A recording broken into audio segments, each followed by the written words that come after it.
orang lain, ya. Jangan suka menyepelekan orang lain. Semua kehidupan orang lain punya ceritanya masing-masing. Amin. Kita pun tidak boleh menyepelekan orang lain. Oleh karena itu dikatakan di dalam Galatia 6 ayat 2 dikatakan seperti ini.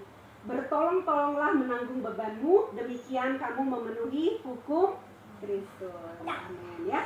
Nah, yang ketiga ini hubungannya dengan tuntunan kita bulan ini, ya. Jangan gampang berasumsi atau jangan gampang menghakimi, supaya keluarga kita juga terbentuk keluarga yang harmonis, keluarga yang rukun seperti yang diidam-idamkan oleh kita semua, ya. Jadi jangan cepat berasumsi, itu artinya kita melihat keadaan suami kita melihat keadaan anak-anak kita. Jangan sampai kita panggil anak-anak kita, ternyata anak-anak kita tuh nggak dengar, ya. Terus kita berasumsi yang artinya, aduh, kacau nih, anak saya udah nggak mau dengar saya lagi nih, kacau nih, anak saya cuek nih, kacau nih, anak saya nggak peduli. Karena berasumsi salah, dia pikir anaknya tidak mempedulikan, ya, dia emosi duluan, ternyata dia lihat ke kamar, anaknya ternyata tidur. Kalau udah gitu gimana? Malu sendiri, ya. Iya, karena kita cepat berasumsi, kita cepat menghakimi. Bukan tidak boleh, kita sudah belajar, ya, 2 minggu kemarin, bukan kita tidak boleh menghakimi, tapi kita harus menghakimi dengan adil, berasumsi dengan adil. Kita lihat kenapa keadaannya seperti itu, kenapa suamiku tuh kok marah-marah, ya. Apakah lagi datang bulan? Suami nggak bisa datang bulan, ya. Nah, bisa kan Tina? Bisa, ya? Nggak bisa. Gawat kalau datang bulan berdua-berdua, ya. Untung yang datang bulan cuma kita aja cewek-cewek, ya. Nah, kalau kita marah-marah tiap bulan itu pasti, mungkin lagi datang bulan. Tapi kalau suami kita marah-marah, kita cek dulu, ya. Mungkin suami kita lagi di kerjaannya mungkin lagi ada masalah, betul nggak? Lagi capek banget, gitu kan? Jadi jangan menghakimi terus, ya. Jangan berasumsi yang salah, ya. Terus, ibu-ibu, mari tetap perhatikan lagi, ya. Dan apa yang kita pikirkan, ibu-ibu, beranilah untuk bisa menahan diri kita. Apa yang menjadi ketidaknyamanan kita, apa yang kita rasakan kayaknya emosi, tolong kembali, ya, kita sudah belajar mengelola marah, ya. Sekarang mungkin marah bukan hanya dengan mulut, tapi marah bisa juga dengan pakai jari-jari, ya. Tulis status di WA, tulis status di Facebook karena kemarahan itu. Bukan tidak boleh, yang positif sih.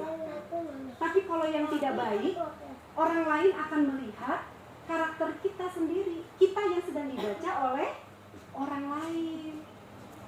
Terus kalau kita sudah marah, terus ternyata masalah kita udah selesai, orang lain berpikir masalah kita belum selesai, tapi ternyata masalah kita udah selesai, ya. Jadi intinya kita harus bisa menahan diri di dalam segala hal, ya, ibu-ibu yang dikasih Tuhan. Dan ingat, pada saat firman diberitakan, biarlah kita boleh dengan lembut hati menerima itu, karena seperti lagu tadi yang dibawakan, firman Tuhan itu mengubah sikap hati kita. Dan kita juga mau belajar menjadi ibu-ibu yang lebih baik lagi, amin tidak? Ada nggak di sini jadi cita-cita menjadi ibu yang lebih brengsek gitu, yang lebih ngeri gitu, yang lebih gimana? Ada nggak? Pasti tidak, ya. Kita bisa menjadi ibu-ibu yang berkarakter Kristus dengan cara kita mempunyai persekutuan, kita boleh memuji menyembah, mendengarkan firman Tuhan, ya. Dan ingat satu lagi, di dalam diri kita anak-anak Tuhan, setelah kita mengaku Tuhan Yesus sebagai juru selamat, di dalam diri kita itu Tuhan memberikan Roh Kudus. Tuhan itu memberikan apa di dalam diri kita? Roh Kudus. Jadi bukan tempat iblis hati kita ini, tapi Roh Kudus. Jangan masukkan emosi kita, iblis di dalam hati kita. Karena Tuhan Yesus pada saat nanti kita merayakan kebangkitan Tuhan Yesus, Tuhan memberikan Roh Kudus kepada kita. Terima Roh Kudus itu, maulah dipimpin oleh Roh Kudus. Amin. Ibu-ibu yang dikasih Tuhan. Ibu-ibu,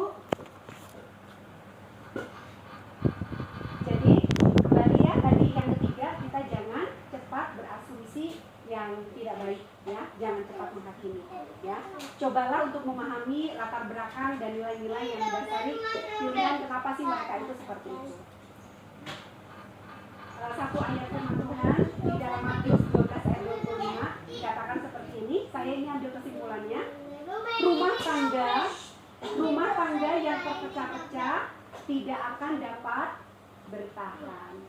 Jadi mari kita sebagai ibu-ibu selalu punya pengharapan rumah tangga kita menjadi rumah tangga yang terus bersatu sampai maut memisahkan. Amin, ibu-ibu yang dikasih Tuhan. Ya, ayat hafalannya saya baca, jangan lupa ya. Ayat hafalannya Mazmur 133 ayat 1 dan 3. Saya bacakan ya, itu tidak semua. Sungguh alangkah baiknya dan indahnya apabila saudara-saudara diam bersama dengan rukun, sebab kesanalah Tuhan memerintahkan berkat kehidupan untuk selama-lamanya. Ya, itu ayat hafalan kita.